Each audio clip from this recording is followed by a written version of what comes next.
Sometimes it's not the patients in psychiatric hospitals that keep you up at night. It's the rooms themselves. I used to work the night shift as a nurse in a psychiatric hospital on the edge of town. From the outside, it looked harmless, just a cluster of gray concrete buildings, no sign out front, surrounded by fences. But inside, once the sun went down and visiting hours ended, the air felt different, heavy, like the walls themselves didn't want you to leave. Most nights were quiet, with the usual routines, checking on patients, making sure medications were dispensed, filling out reports. But there was one wing of the hospital that always felt wrong to me. Wing C, the other staff joked about it, calling it the dead hall. Only one room there was still in use, room 6, and nobody ever volunteered to walk that corridor alone. Room 6 had no windows, just a heavy steel door with a tiny slot for food trays or observation. Patients hated being placed in there, even for short observation periods. They'd cry, beg, scream, do anything to stay out of it. I was told it was just an isolation room. But that explanation never sat right with me. One night, around 2 a.m., I was told to deliver medication to the patient in room 6.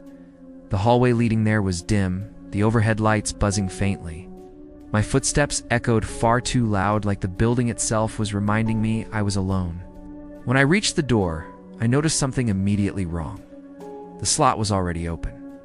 That shouldn't have happened. It was always kept shut unless someone was actively checking inside. I leaned down, expecting to see the patient, Mr. Ellis, a middle-aged man I'd met earlier in the week. But the inside was almost completely dark, like the shadows had swallowed the whole room.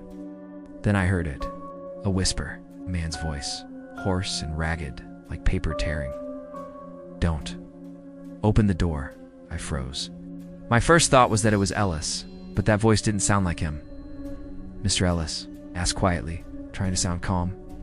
The whisper came again, a little louder this time. No, they keep coming in, not you." Them. Goosebumps prickled along my arms. I adjusted the flashlight clip to my pocket and shone a thin beam through the slot. For just a second, I thought I saw someone standing behind him, tall, thin, its head tilted too far to one side like its neck had broken. The light flickered, and the figure vanished. Mr. Ellis was pressed into the farthest corner of the room, his knees tucked to his chest. He rocked back and forth, muttering words I couldn't fully hear. "Don't let it out. Don't let it out." I slid the cup of pills through the slot, but he didn't move to take them. His wide, bloodshot eyes locked onto mine, and in that moment I felt something I can't explain. There was another presence in the room, right between us, unseen but heavy. My hands trembled so badly, I almost dropped the medication. I backed away, closed the slot, and left faster than I should have, my footsteps echoing down that empty corridor. The next morning, I tried to tell another nurse about what I'd seen. She gave me this strange look, half irritation, half pity. Then she said something that chilled me more than anything I'd witnessed. "Room 6?" she asked. "Nobody's been in there for weeks. Ellis is in Wing A." I thought she was joking, but she walked me to the chart. She was right. Ellis was nowhere near Wing C. He hadn't been for days. Still shaken, I insisted she come with me to check.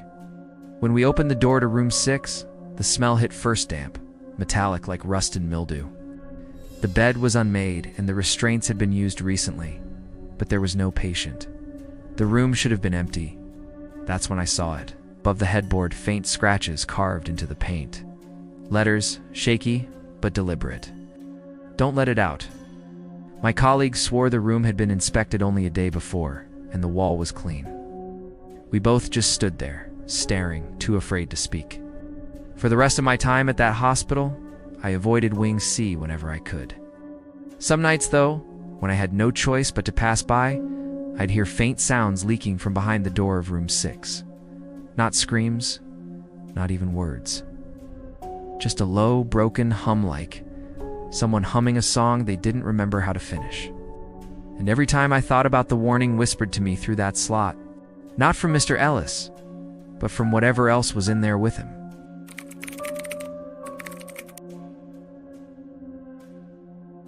You, Dan T., expect a stranger in a locked psychiatric ward to know things about you that nobody else could possibly know. When I was 19, I worked as a night shift cleaner in a psychiatric hospital. It wasn't the career I dreamed of, but it paid better than flipping burgers. And I needed every dollar to help cover my college tuition. The hours were long and lonely, and most of the time I just mopped dimly lit hallways, emptied trash bins, and tried to ignore the unsettling noises that echoed through the building. Screams. Laughter that didn't sound like laughter. Knuckles rapping on locked doors long after lights out. You get used to it in a way. Or at least, you tell yourself you do. The east wing of the hospital was my least favorite place to clean. It was home to long-term patients, people who rarely left their rooms and whose conditions were considered chronic. The doors there were heavier than in the other wings, reinforced steel with narrow glass slots. Each time I pushed my mop bucket down that hall, it felt like I was walking through a gauntlet of eyes. One particular night, I was halfway through mopping the east wing when I heard something that stopped me cold. "Evan," a voice said. It came from room 12. Just a single word. My name. At first I thought I misheard. No one in that hospital knew my name. The staff all called me kid, and patients didn't interact with me. I didn't even wear a name tag. I glanced toward the small rectangular window on the door. Inside, the room was shadowed. A figure sat in the far corner, barely more than a shape. "Evan," the voice repeated, calm, almost conversational. "You shouldn't be here tonight." My throat tightened. I stepped closer, pressing one hand to the cool metal of the door. How? How do you know my name?" I whispered. The figure shifted. A pale face caught a sliver of light from the hall, just enough to see the eyes. They were disturbingly light, silvery in color, as if all pigment had drained out of them. "They told me," the patient murmured. His lips barely moved. "The ones that stand behind you." I spun around so fast I nearly slipped on the wet floor. The hallway was empty. It's nothing but buzzing lights and the smell of bleach. A low chuckle echoed from the room. "Don't look so scared. They don't mean harm, not yet." My skin crawled. My mop handle trembled in my hands as I forced myself to keep working, moving steadily down the hall. But every few minutes, the voice came again from behind the steel door. It said things it shouldn't have known. The exact name of my dog when I was 6 years old, the town where my grandmother lived, the fact that I was failing a philosophy class I had told no one about. Each revelation made me grip the mop tighter, my heart pounding louder than the squeak of the bucket wheels. By the time I finished, I was soaked in sweat. I forced myself not to look back at room 12 as I wheeled my supplies away. The next day, I mentioned it to the head nurse, desperate for some explanation. She frowned, then gave a small laugh. "Room 12?" she asked. "That man hasn't spoken a word in years. Selective mutism, they call it. You must have imagined it." Her certainty almost convinced me until the following night. When I went to collect my mop bucket from the janitor's closet, something was waiting for me. A folded piece of paper tucked neatly on top of the rags. I froze. No one else touched my supplies. I opened it with trembling fingers.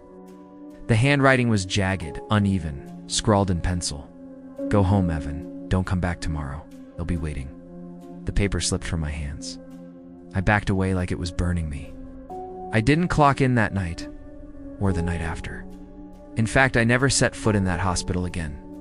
For weeks afterward, I dreamed of those silver eyes watching me through the window.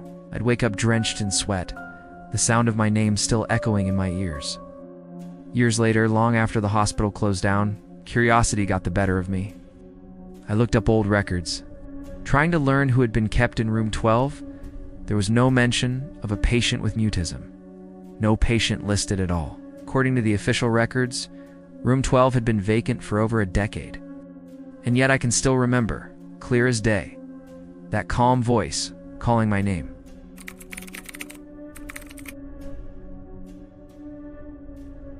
Sometimes the dead don't stay silent, especially in the places built to contain their pain. Back in the late 90s, my cousin Paul worked as a maintenance man at a psychiatric hospital that has since been shut down. Paul wasn't the type to scare easily. He was practical, skeptical, the kind of guy who laughed at ghost stories. Something broke, he fixed it. If you thought you heard something strange, he'd shrug and tell you it was just the pipes. But years later, before he passed away, he told me one story he never laughed about. A story that still makes me uneasy every time I think about it. The hospital had an old basement rarely used except for storage. Decades earlier, it had been a ward for overflow patients, rows of cots crammed into low-ceilinged rooms with no windows. Then fire codes changed, the ward was condemned, and the basement was left to rot. By the time Paul worked there, the place was damp, reeking of mildew and rust. The walls wept condensation. Fluorescent lights flickered weakly, buzzing like flies trapped in a jar. Staff avoided going down there. Even security guards admitted they didn't like patrolling it. Sometimes alarms would trip or pipes would burst and someone had to check it out. That someone was often Paul. One summer night, the alarms went off again. The system indicated motion in the basement storage corridor.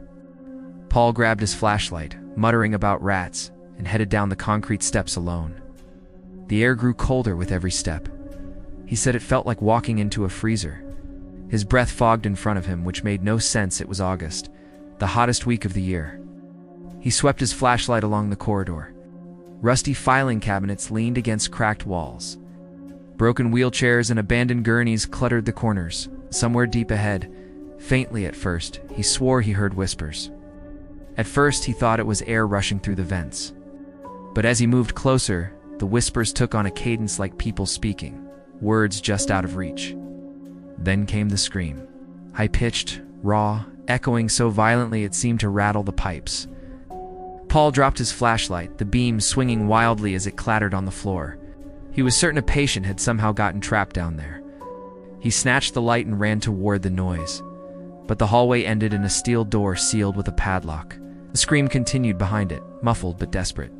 Then, just as suddenly as it began, it cut off.